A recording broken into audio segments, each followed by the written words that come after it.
Welcome to the last video of Learning How to Learn. If you're still listening to us, then you've come all the way through the course.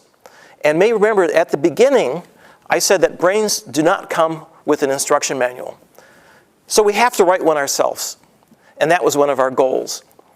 In this final video, we want to tell you how much we've enjoyed teaching and learning.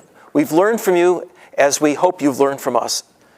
The truth is, you've always been in the driver's seat when it comes to your own learning. But now that you have a better feeling for what's under your neural hood, you can use this to help you learn new things all during your lifetime. What we're hoping is that as the days and months will pass, you'll continue to bring to mind some of the key ideas you've learned in the course. Approaches such as switching your mode of thinking from focused to diffuse can help reduce your frustration and allow for more creative problem solving. Strengthening your chunking can give you a firmer grasp of the material. Even seemingly tiny changes in your daily approach to your work, using the Pomodoro technique, for example, can make a dramatic long-term difference in your learning and in your ultimate success.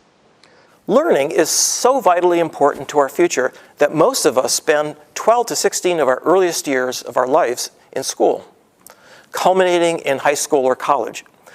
But the focus in formal education is on the product of learning, not the process of learning. In this course, we've tried to give you a better sense of the learning process. Although this is our last video, we hope it's not our last chance to influence you. You have not truly learned something unless you can teach it to others. Teach those ideas to others, and you will find that they will continue to resonate and deepen in your own mind.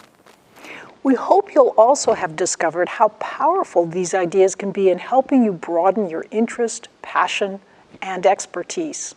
Many people believe that what they're initially sort of naturally good at is what they're supposed to be doing in life. But I myself am living proof that passions can broaden, change, and grow. The world is evolving, and a broad toolkit that allows you to learn effectively in many different subject areas is one of the most powerful assets you can have. Best of luck in your life of learning. Ditto that.